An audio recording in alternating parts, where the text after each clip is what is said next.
Hello mga persons! And yes, eto na nga, di ba yung pangako ko sa inyo kung anong nangyari sa kopran na niyog. So ayun na nga, so dapat buko pa yan. Tapos nung medyo hindi na siya frozen, nagtataka ako bakit ang tigas pa rin niya. So nung tinikman ko, oh no, ang tigas. Sobrang tigas niya, para siyang niyog. Niyog na baog. So para hindi masayang yung niyog na nalagyan ko na ng napakaraming eme, naisip ko, sige gawin ko na lang pandikoko at yan. Food processor ko lang yan para magdurog-durog siya. Tapos nilagyan ko ng pampakulay para maging brown. Actually hindi pala siya pampakulay, talagang medyo sinunog ko siya ng very light. Tapos para magkaroon ng basta yung brownish na color. Siyempre, ando na naman tayo sa pinaka-exciting part. Siyempre, nag-need na naman ako ng dough para hindi masayang. Kasi alam nyo na, sa araw na yan, 2 beses akong nagmasa. So, ang laki na talaga ng muscle ko, mga persons. Para sa recipe ng pandikoko, siyempre, ginaya ko lang yan sa YouTube. Hello?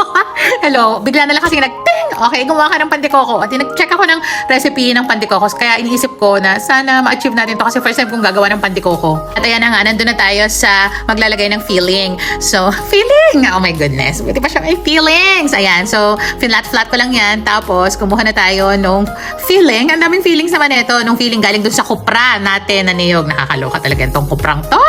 Ayan. Tapos, para bang binalot-balot natin, akala mo talaga ang galing mag-bake ng isang baker. Tapos, ang pandikoko kasi, di ba bibilugin mo? Tapos, ipa-flat mo siya ng basta. Dapat hindi siya yung tambok na tambok.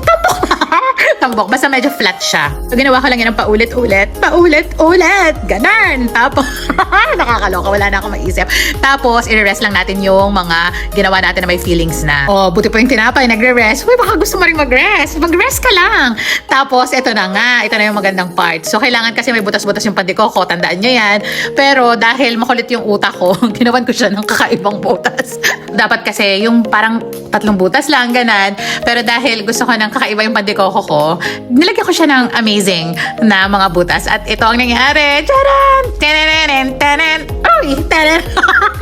Squid Game! Ayan, nilagyan ko lang siya ng something educational. Educational. Tapos after nun, ibabrush lang natin to ng egg wash. Tapos ilalagay na natin sa oven. Yes, sabay ko silang niluto ng buko pie kasi sayang sa kuryente, di ba? Tapos mas mauuna na din natin siyang hanguin sa kahirapan kesa sa mga buko pie. At ito ang itsura niya!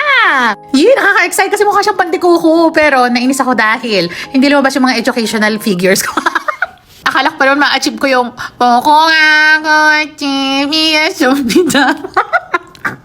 Sorry.